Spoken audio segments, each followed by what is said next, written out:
Don't worry about a thing. Just pull the trigger, son. It's gonna be a little, you know, like you don't know whether you should or you shouldn't, but you know that the pressure's on and you better do it. Okay? And you pick up the gun and then you point it. No. All right? Okay? There it comes. 3 feet. Right now. This is so ridiculous. This is scary. I say action and start the dialogue.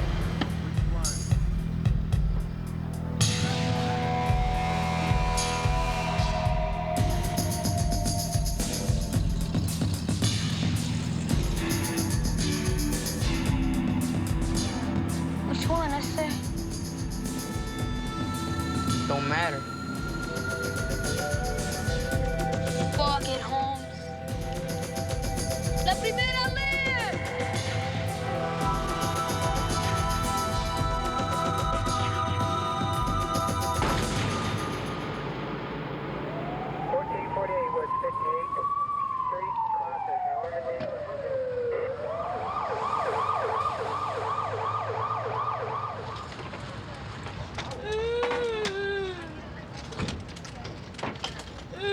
Two weeks after I got off of the set, I got shot. I was blind instantly. I got shot in the face, in the neck, the arm, my chest, my head.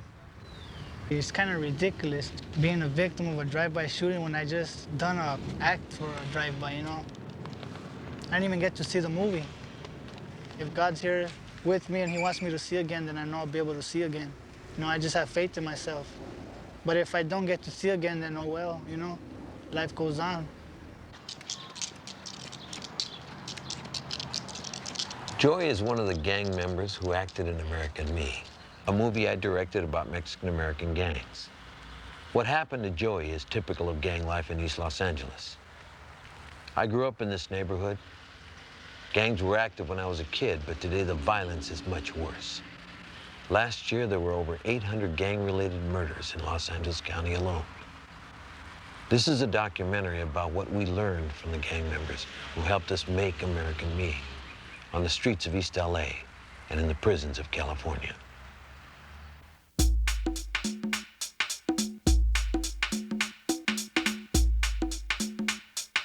1, 2, 3, 4. No, mami, nos tenemos que ir, que tenemos una fiesta que hacer, sí, mami. No, yo me tengo que ir con los compañeros, me tengo que hacer una canción nueva que tengo ahí. Hasta luego, mami, me fui. Melo está en la casa, ¿qué hay? A todas las muchachas yo les digo hi. Salten en el piso como una jeva, pero baila esta canción porque la letra es nueva. Y hasta que termine van a estar animados con especial dedicación para los que esperaron. En el medio por algo así tan rico. No esperen más, nada más brinquen en el piso. Yo lo voy a patear como un costumbre, chica, y sé cómo lo quieres y cómo lo necesitas. Duro y suave, rápido, con salsa. The name of the gang right here in the projects is Big Hazard. We expand to the other side of White Side, to the roller coasters, towards Lincoln Park. And that's our area. This is All Hazard Grande, and it's been here since the project's ever been built. The name of our gang is MC4s. Like you can see right there, it's MC Forceros. This is the heart of our neighborhood, Michigan Avenue, MC4s. As you can see right here, we had a mural, but the cops came and crossed the side. We are what you could say a big family, Big Hazard, you know? And if anything happens to one of our homeboys, we react by going into it. What happened? Who did it? And we will look for revenge. Another neighborhood comes down to our neighborhood and crosses out. That's where the trouble starts, you know? We say, we get mad and we just say, fuck them, you know, let's go to their neighborhood, we see one of them, let's kill them, you know. We don't care. Not everyone would choose to make a movie in the midst of these gangs, but I wanted the story to be realistic. We began shooting in the Boyle Heights section of East LA.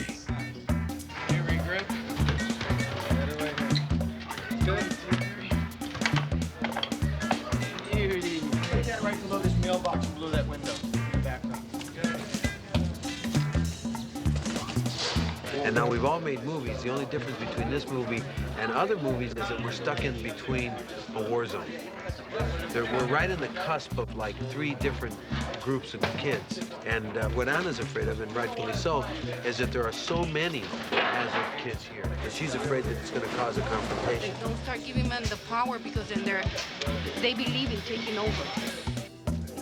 My biggest concern was safety. By bringing in hundreds of people that are normally not here, it'd be very easy for someone to drive by and fire a shot. Checking it out, and you could be going through your stacks of 45s, making sure you have the right ones, you know, for later in the party, right? Okay, just to give you some business to do. This is all I do right now. This is all you're gonna do right now, just so we establish. There was no way we could film in these neighborhoods without the cooperation of rival gangs. After weeks of negotiation, they agreed to a truce, and many became actors in the movie. Acting like it don't hurt, you know what I mean? But it hurts, and you're watching it, and you're sitting there going, ya sabes, okay? And action. La primera lives, that's it. It lives through us. It gives to us. It is us. Simón, esa es ubicada. It's all we've ever had. When I first heard that other gangs were gonna be up here, I was feeling like, are we gonna fight in the thing or we're gonna film? Well, they're sitting with us and eating with us. We know that they're there and they know that we're here. We're taking it as professionally right now, and we're sitting at the same table. They're just right there. They're here together. They're working from 5 o'clock in the evening to 5 o'clock in the morning. It's real stressful. It's real heavy. They become sleepy, irritated, and but yet it has continued on. This is their second day. Everybody came but one. Ana Lizárraga. She's a former gang member who now works to keep kids out of gangs. She's lost several family members to gang violence. How many have you got from Hazard? Her job was keeping peace on the set. We have hired the kid that might just have been out of jail for 3 days and needed a job. We hired the kid that was pulling out of a gang but didn't have the tools to pull out of the gang. So they have a different experience. They're real excited making this movie because each one of them had a role in a part in it. It is. It's great. It's been tiring, actually. Yeah. Tiring. I have a headache right now, but I've been here till 5 o'clock in the morning.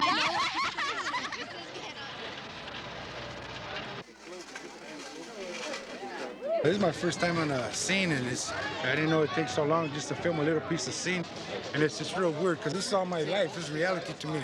And right here, they put it on film. Is like they're getting little parts here and there, but in my neighborhood, this is all reality. All these cars and all these, the way we're dressed, this is my original dress. That's how I really dress like this. All right, Neto up there. Snooze. Some of the kids also helped decorate the sets. Let's see if you can get a nice stack of writing coming down there. H-A-Z. Old writing? A-R-D, yeah. Like real old writing? Yeah, it's a little bit what Payaso is doing, yeah. Payaso, he made me a deal. If I put his name somewhere prominent, he'd paint for me. They're the art department, that's me. Before you go out your door, you pray, God, I hope I don't get shot today.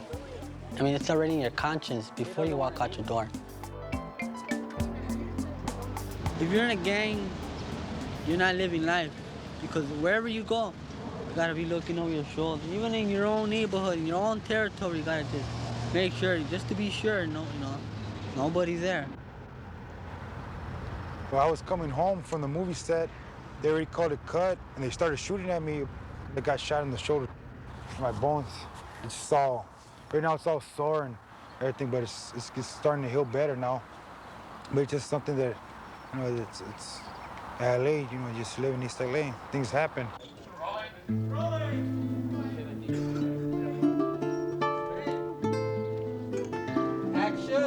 The gang members we worked with have a lot in common with the characters in American Me. The film follows the life of Santana. Santana's gang was his family. One night, Santana and his gang decide to test their machismo.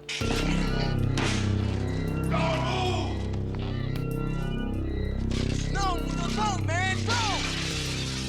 They get busted. Turn your head to the left. A short sentence in juvenile hall turns into 18 years in prison.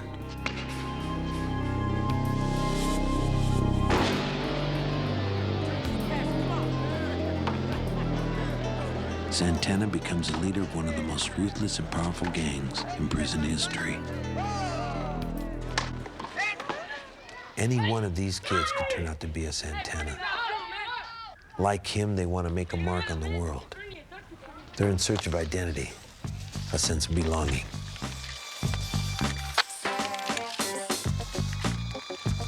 To write it down on walls, it's an important thing for us gangs, so we could get known to other gangs. It's like advertising our own gang. When I see other gangs graffiti in my neighborhood, we feel mad because they ain't supposed to come in and disrespect our neighborhood. If we see them, we're gonna do something. We got something to shoot them with, they're gonna get shot at. We're really fighting about neighborhoods disrespecting other neighborhoods. They come over here, start shooting at us, but there's sometimes that they're too scared that they don't want to get off the cars or nothing. They just shoot the stupid way and hit innocent people.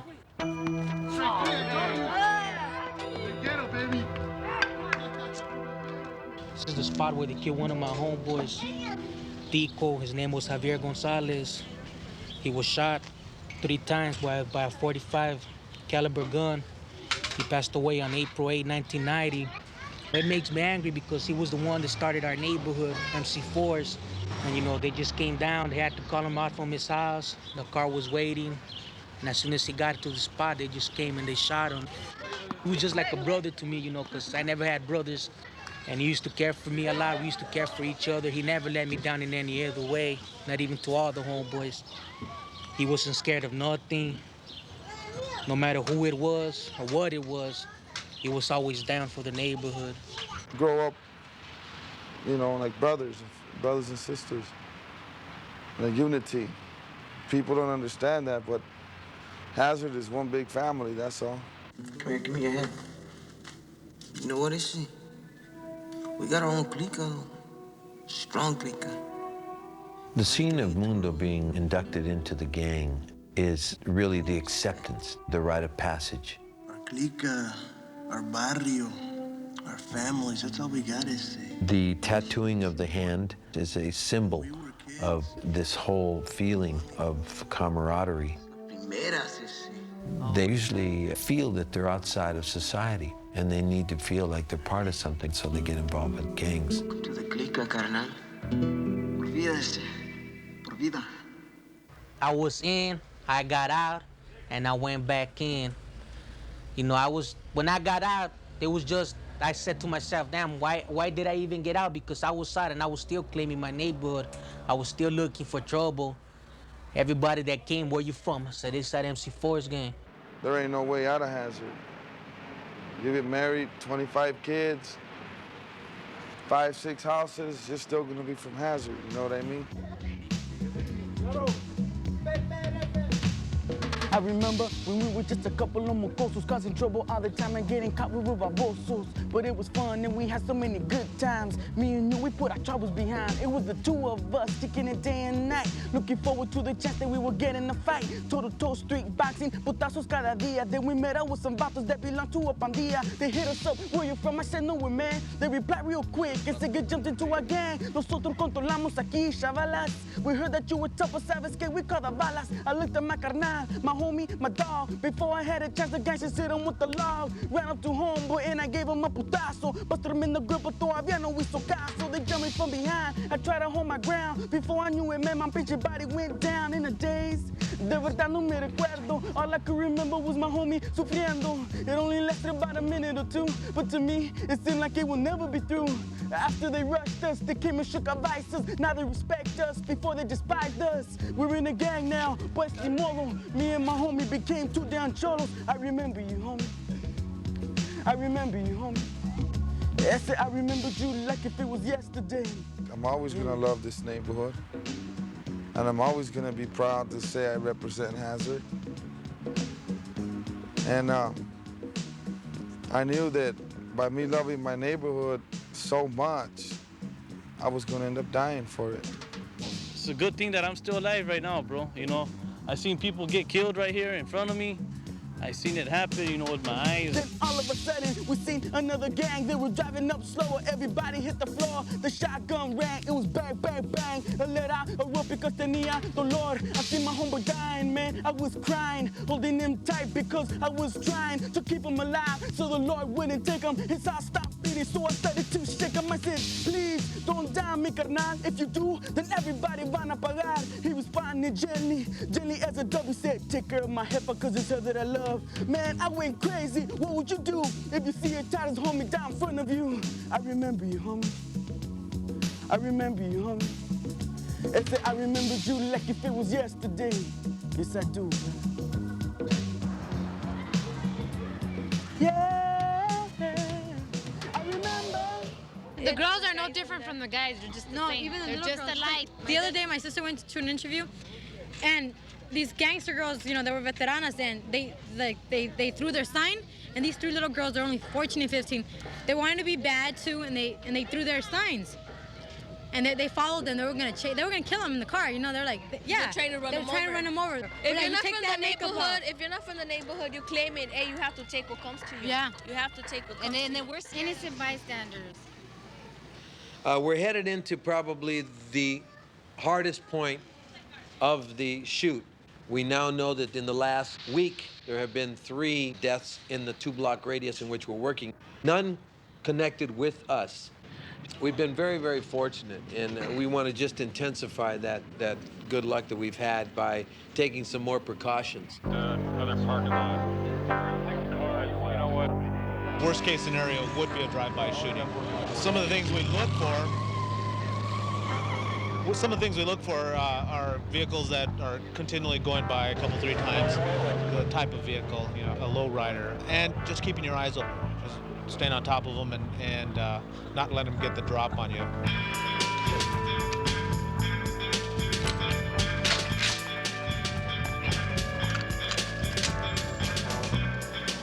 Everybody has guns in those gangs now. They really like it.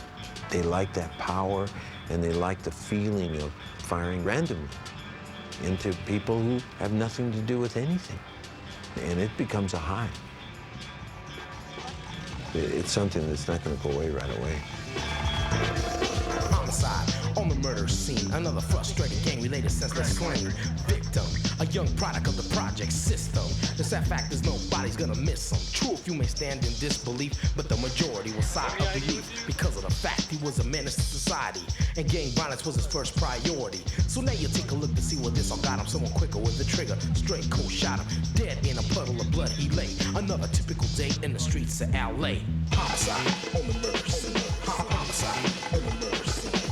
Suspect for number 1 suspect is a male, black, brown, 6 feet 170, wearing dark clothing. Goes from gang members involved in family disputes all the way up to, like last night, we had another senseless gang murder, just gang on gang type murder. And funny part about it, we know there's going to be retaliations over that one too. Just it's a continuing problem. And if you give me an answer how to cure it, I'd be welcome to hear it. I heard like shots. So when I heard the car behind me, I knew it was a drive-by. I turned this way. When I turned this way, that's when he shot me in the back. One of the bullets came out of right here. Right here. And the other bullet, it's to my arm right here. Another bullet. It hurt it a lot. I couldn't breathe. I was scared. I wasn't afraid to die because I knew I was already dead. That's what I told myself, I'm dead. You know, why be afraid? I was afraid of where I was gonna go from that point.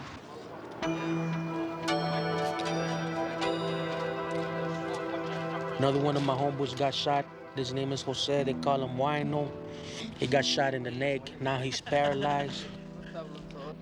Trying to see, esperar one of the homeboys to get. He's back in the neighborhood. He came to take a look at it. We're happy.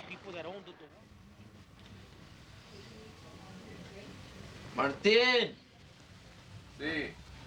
ven. Mueve los pantalones. Ayúdame a levantarme, ya me debo de que ir. Ya se cabrón aparte.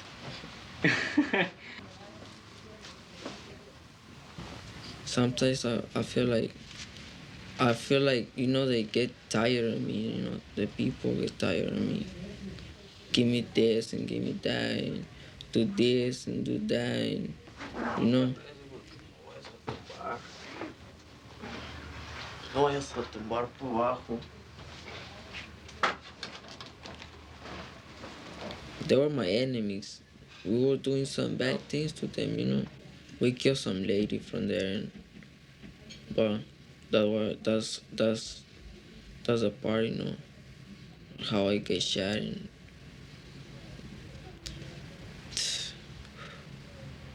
they came close to us. They put the gun in me, and I was trying to fight with them, and they started shooting me. That was when he gave me in my neck, and I fall down, and that's it. And you know, and he just gave me. I don't know how many times he shoot me right there, and the floor I think was 3 or 2. I don't know, because I can't remember nothing. You know. Everything is different. Everything is different now. I was starting to get a boxer. I was doing fine, but they stopped me. The gangs. I'm not angry. Where can I go? Right now, I just want to go to school, you know, and do my business, and that's it. Go to school and go to school, you know. Yep. When I was first starting, to me it was a joke. It was just a game. But then in time, I realized that it wasn't a game. It was war. Just like the war that just happened, you know, it's just fighting each other. And it's really stupid because we ain't fighting for nothing that we own. The neighborhoods is not ours. Let's pull your tricycle right over here. Come on, let's pull your tricycle right over here. We come into this one location, and all of a sudden, who's there to greet us but a little kid, 3 years old. For whatever reasons, the parents are not around him. He's a very tough little boy. He has been on the street for a long, long time. You sleepy? You want to be in the movie with us? You want to be in the movie with us? See what they're doing here? It makes you sensitive towards the fact that environment is everything. You can see it. If this child was getting exposed to a person even reading a book, he would accept it. Don't laugh, okay? Don't laugh, Jojo.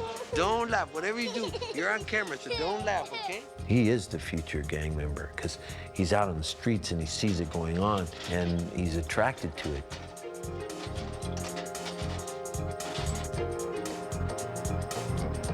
We're a third generation Ramona Garden family, and my only education was gang style of living.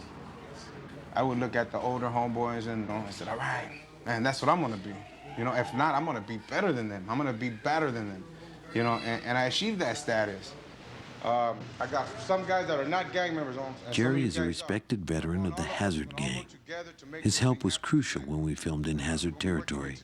A lot of my friends are dead now. You know, I'm one of the ones that's still alive. I'm 32 years old. I'm a rare thing here, you know. When you're older than 30 years old here, you know, you're a role model, whether it's positive or negative. This is Gil Espinoza. He's from MC Force. I worked in his neighborhood. They gave me a lot of respect down there, and I expect it from my homeboys here. You may want to interview you. You can cooperate with them if you want. One of my ways of getting out of Ramona Gardens was through being in the gang, the crime, the whole bit that goes with it. Prison was a thing that I wanted to go to. It was in college. You know, I didn't want to go to Stanford or USC or something. I wanted to go to San Quentin, you know. I looked forward to that, you know. And I didn't get to San Quentin, but I got a Folsom, which I think is maybe a step higher even, you know. These kids go from being streetwise gang members into prison. And when they get out, then they think they can start their lives. They don't see alternatives to the gang life, because that's what's happening all around them.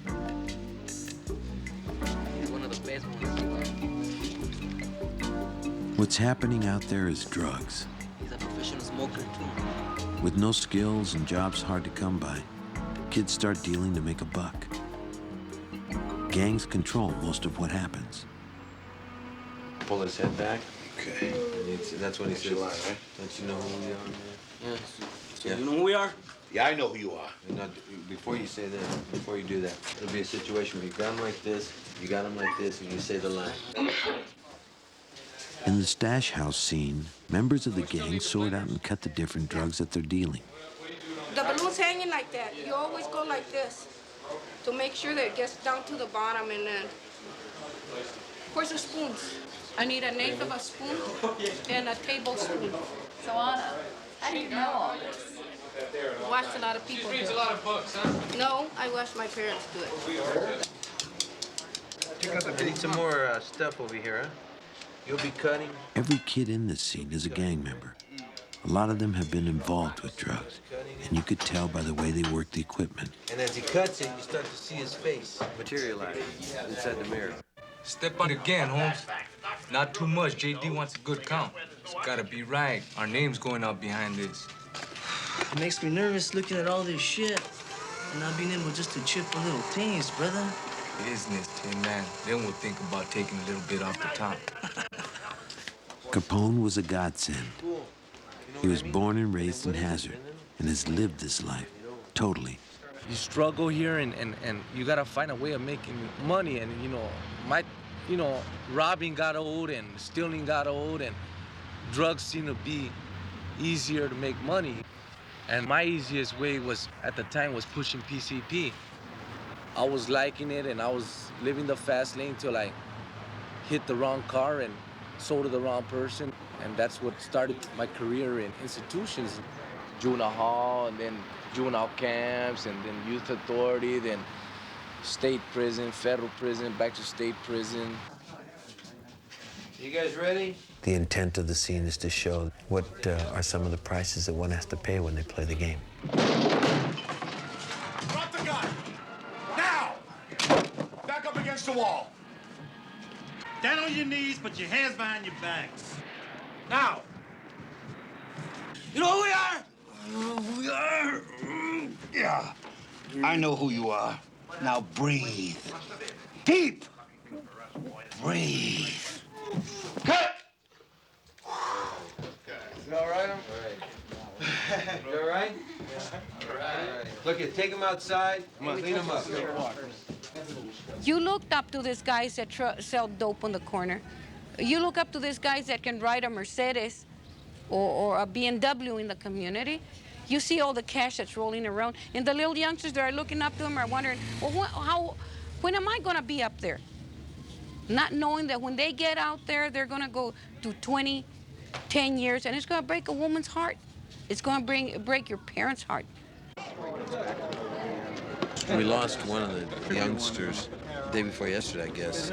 They found $50,000 cash and a kilo of cocaine and guns and ammunition in his house.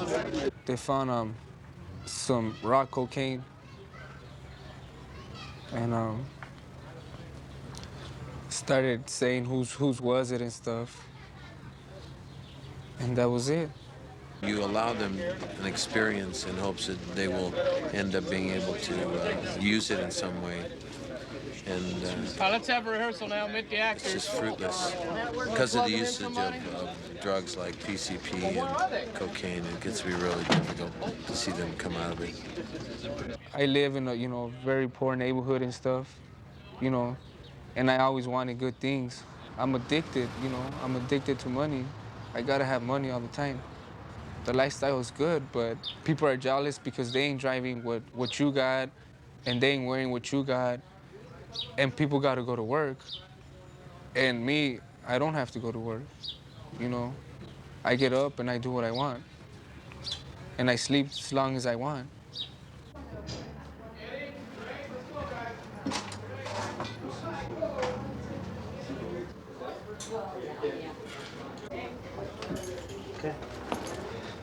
Okay, you ready?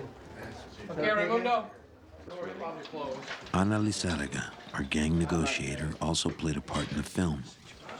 You gotta go with you. Okay. And focus back after she goes out. Right. In one of the most stirring scenes, she finds her grandson, overdosed on the bathroom floor. Fine, then I'll just scoop it back up. Neto?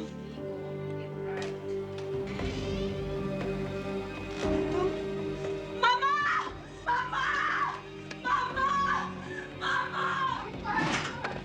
Mama! Call an ambulance! Get me to the hospital!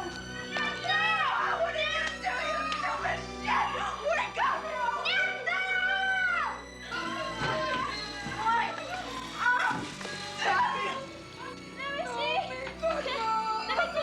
It was very, very true to her and very real. She's lived that moment. Cut. I dealt a lot with ODs or kids that want to die or kids that had died. And whether it's an OD or it's a drive-by shooting or whatever suicide it is, you know, kids are still taking their lives away. They're playing with dynamite and they don't even recognize it. Do I think it's worth it? No, but you know, when you get started, it's like, you know, you just can't stop till they put you away, you know, till they really, really put you away.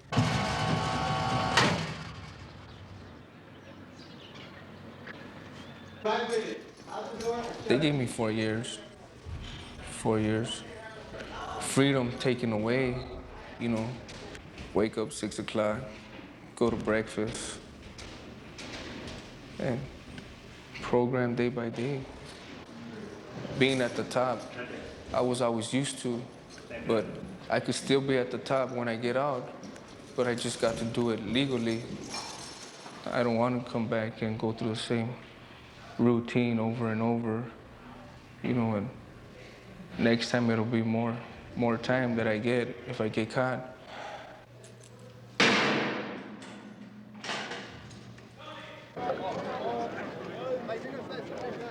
Folsom Prison near Sacramento is where a lot of the gang kids wind up. Many spend their entire adult lives behind these walls. That's how it goes with me. Well, I'm not a rebel, but I'm known to rebel against ignorance, keeping my brothers in jail or hell, whichever one you are living in, friend. And if you think it's hell, you never been in the pen. Homeboys is doing time waiting on an appeal. Attitudes get adjusted till we fight with steel. Human lives being took, characters are destroyed, and when the gates rack, it's not funny no more. And it's hard to stay together in a two-man cell. To make a long story short, the pen is hell. To me, and every brother that I know in the pen is running one marathon with the dreadful end. To reach the dark shadow at the India Road is a chance you'll take with the word parole. Another man trying to tell you how to live your life, how to raise your kids and treat your wife. Beat the clock, but you won't beat time, and you will never cheat the world out of hearing my rhyme. Cause every episode of writing's coming fresh from here, just like the book of life is what the devil fear. By trade, I run the mic with the best of skills, dropping knowledge on paper with a pen at will. I'm not wise as now, but I'm wise enough to understand ain't nothing changed and the world is rough. Prison's nice, ain't it? Hey, Godfather, what's going on? There's some gangsters right here.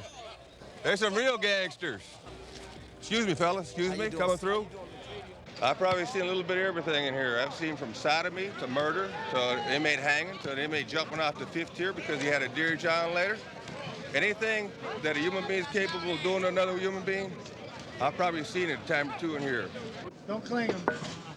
Folsom Prison is a maximum security prison. 1/3 of everybody here is doing some kind of a life sentence. About 1/3 of everybody we've got here is some kind of sex offender. So having all you civilians, 88 civilians, coming in, it's taking a chance. It's taking a big chance. So point you say, go that way. Or you'll say, go up that way. When you go up that way, you go over there and you wait for me, or you wait for the white guy with We actually convinced the prison to let us use real inmates as extras in many of the scenes. We need you guys to be doing the real thing and not be paying any attention to us. Some of you facing different directions. We're not going to just shoot this way. We're going to move around, inside, coming around, different angles. I don't know what you guys do, you know? It happens. So when it happens, you do it. I'm moving these guys out on the yard right here, kind of facing each other, and then do some exercises in this area. I want. Well, I'm the leader. Leader ain't got exercise. Leader ain't got exercise. Leader just All right. watching. There were only 7 actors on the main yard when we were filming there. All the rest of the hundreds of men out there were real inmates of Folsom. As far as I know, it's the first time thing ever to happen here, where they've allowed people from the outside to come in and dress as convicts. It made a lot of stress on all the gunners when the situation was occurring. When they first came in, it was no big deal. I seen a green vest. I knew right away that these people must be in the movie, and I was thinking maybe they were going to have them keep those vests on for mingling with the inmate population.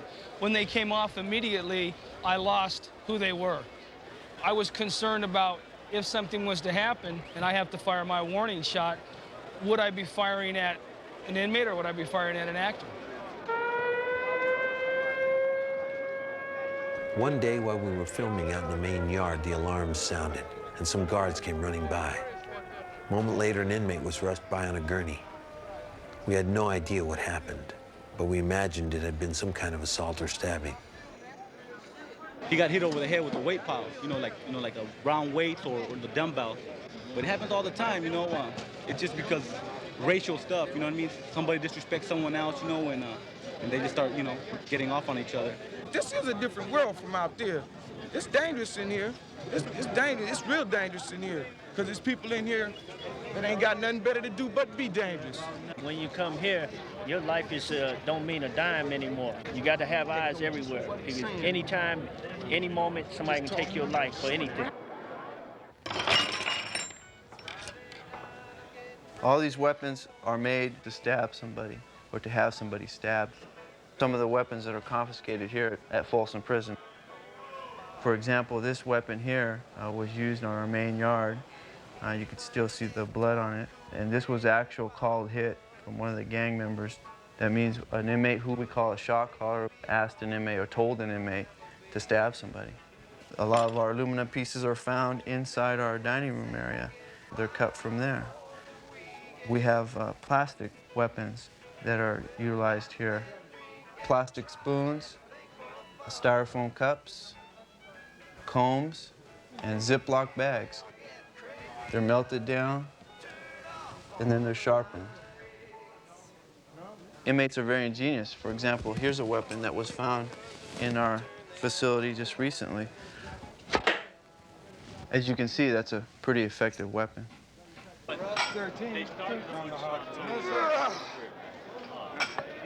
Gangs in prison are much more intense and ruthless than gangs on the streets.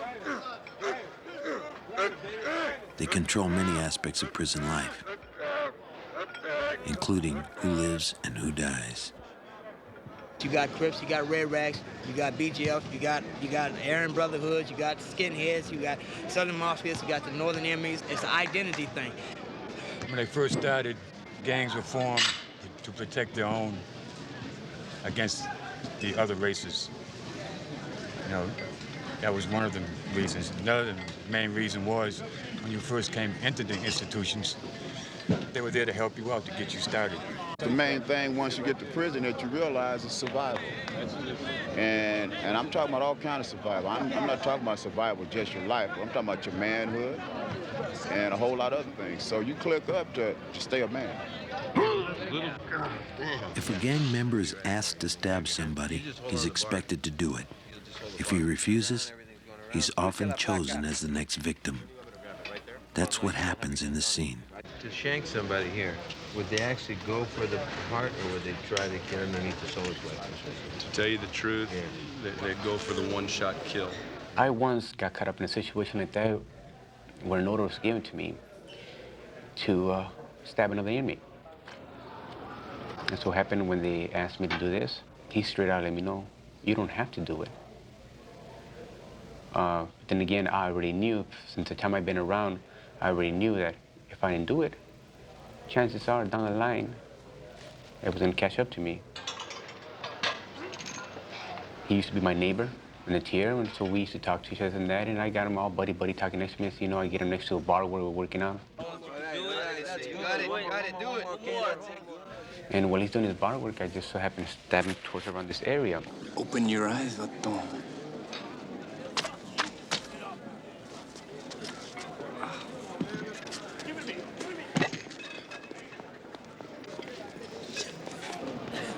Everybody down now! Everybody down!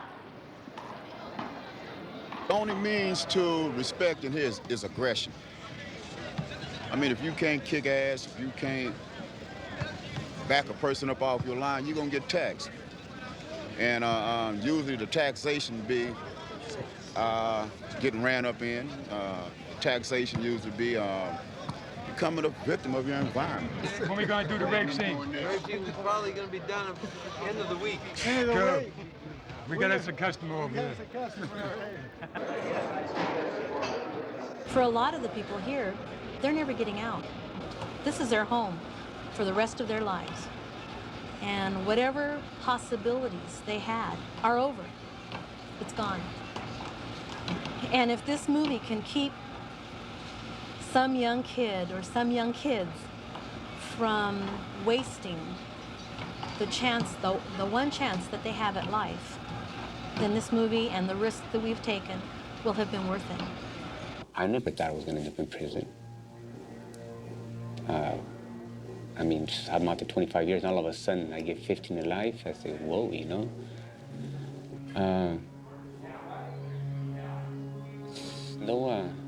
It's no game. This is not a game. It's something that, even now, every day, tell you the truth, every day, I sit back in my cell, lay down on my bunk, and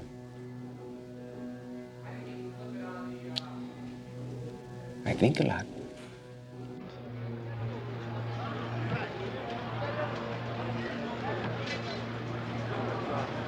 "16 in life without.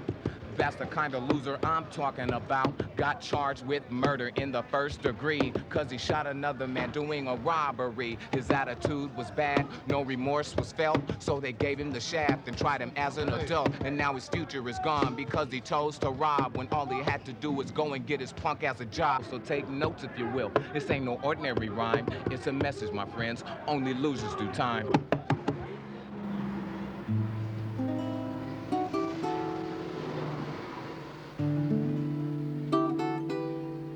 From generation to generation, we've been taught, oh, going to jail is fun.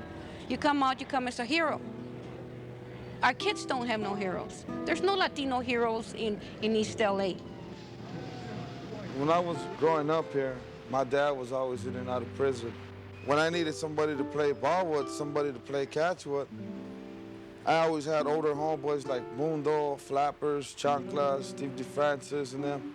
They were around, and they were there for the kids, and they'd throw the baseball with me for an hour, half hour, even if it was 5, 10 minutes. But see, they became role models in my life. I didn't look at them as gang members. I didn't look at them as a bad person. I looked at them as somebody that paid attention to me. ¿Frijoles?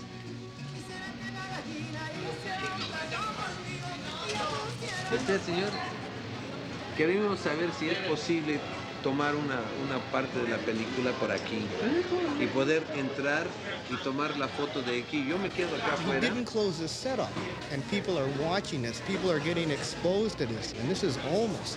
So somewhere along the line, some child is going to say, hey, if he can do it, and I look like him, why can't I do it? Are we going to be in the movie, though? Oh, yeah. You guys are in the movie right now. Yeah? You're in the movie, yeah. Look at. Oh, my God. Different camera over there, please. I think role models are the most important thing kids can have in their lives now. What I hope I bring is an ability for them to see that it is possible to dream and hold on to those dreams. Cut! That's it. One more time.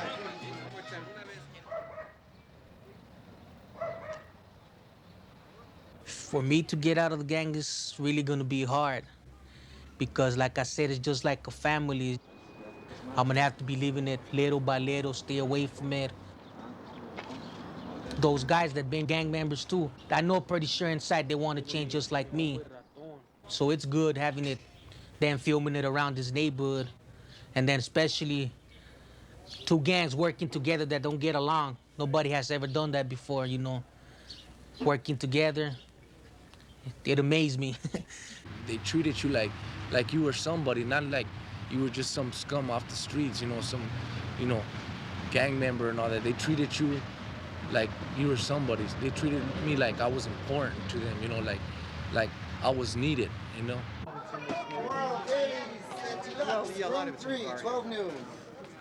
One night near the end of our shoot, Arturo Jimenez, a Hazard Gang member and one of our extras, was shot and killed by a deputy of the sheriff's department. Smokey was a member of our gang. His name is Art Jimenez, his real name. And he was a good guy, you know. He played in a small part of American Me. He liked it, you know, and it was his way of it was an opportunity for him that he wanted to grow on.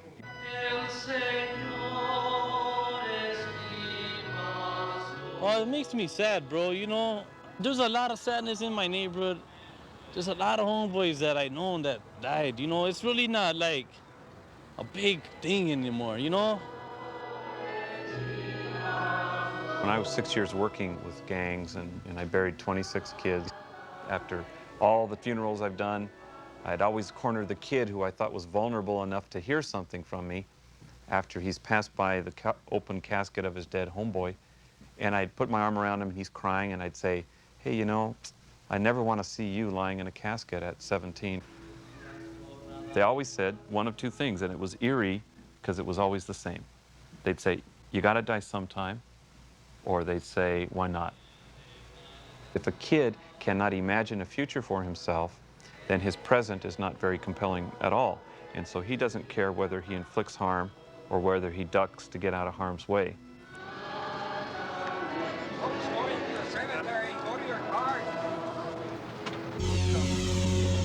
It's a very, very ugly situation here. It's really bad. 8 months after we finished filming American Me, the streets of LA exploded after the Rodney King verdict. I have yet to see a large contingent of National Guard. Brandon Shopping Center is going to be a total loss. You can see them racing in and out of the front of the store. There are no officers in the parking lot. This looting is taking place.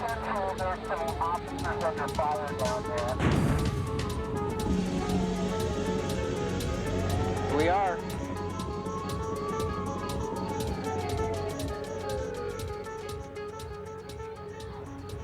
A few months after the riots, we caught up with some of our homeboys.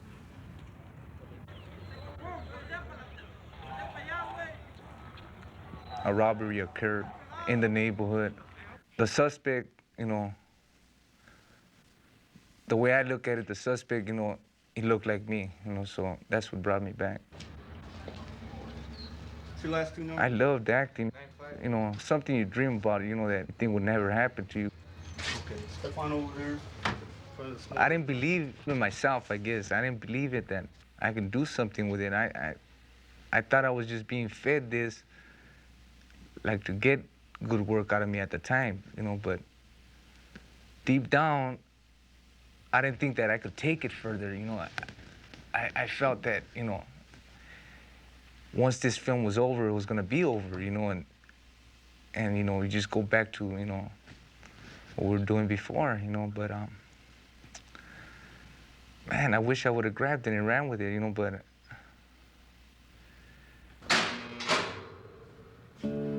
it's me. I can't put the blame on nobody else. I gotta set a goal and go with it, you know, and just stay out of that neighborhood. And, you know, it's harder and harder to do time now. You know, when you were younger, you know, hey, it wasn't nothing. You could deal with it. But now it's like, you know, it's getting old, man. I'm getting old. I mean, you know, I'm not gonna rot in these places, you know. It's either I make that move now or, you know, this is gonna be me, you know, career criminal. In this December, one of my youngest brothers was killed. He was 17. We all knew the consequences of all getting in a gang. And it's been hard, though. I have shot people before and hurted a lot of other people, but it was something that I didn't care about because it was either them or us. Now that my brother passed away, I see the way my mom cries, my dad. Now I know how other families cry. And I can't no more because now I have a conscience. This is memory of my brother Javier. And I learned a lot from the bad. And now I want to turn into something good. I enrolled in junior college, and I like it. This is what I want to be doing. Studying law, and I want to be a probation officer. I want to give people a chance. I want to give someone a chance because no one gave me a chance. What's our old friend, sir? First, I get lunch. This is the last time you guys talked to me. The last year, I started working for the casting director, Sally Pearl. Oh, am I alone here? You two must be studio execs. I learned a lot, and now I'm here doing a show at the American Renegade Theater. This is where I spend most of my time, you know. It's an encyclopedia. I consider them another family. It's a billboard. They take me, you know, they accept me for what I am, and I like that, you know. You got a menu on your back? Whoa. Nah, it's just my last name. Gee, that must be a painful initiation. What's that, MC? MCF. What's that? The gang.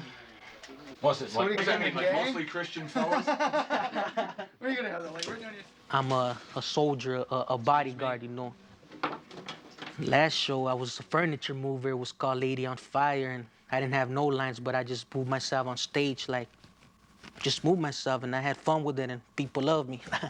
Didn't you used to work at Le Dôme? Yeah, until some big going and ugly jacket got me fired. He looked just like you, only not as stupid. It's fun being on stage. Hey, funny man, I got a tip for you. You're fired. Hey, we need a new waiter. After this show, I want to do light or stage manage. This is the way I'm educating myself little by little, you know. I said I was going to go back to school. I did, but in a way, it was like I couldn't handle it. But I try to educate myself my own way, you know. Those gang members think that we don't have a choice, you know, other than just being out there on the streets, gang banging. We all got choices. You could do whatever you want to do. Sometimes we think that we got to prove things to other people. You don't have to prove nothing to other people, just to yourself, what you could do, what you could be. There needs to be peace in our barrios. The drive-by shootings need to stop. We don't need no more dead people on the street. We need educated people. We don't need to go to more funerals. We've been to too many of them. We don't need another drug dealer in the community. We already have too many of them. On May 14, 1992, Ana Lizarraga was murdered by members of her former gang.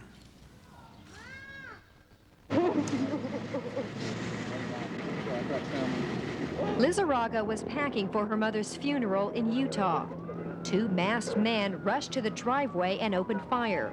Police say she was executed.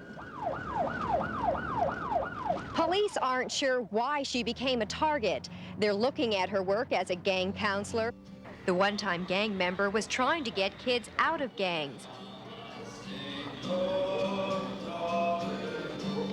She would help us if, like, we were her own kids. She would bend her back for us and try to help us, try to make us stay clean.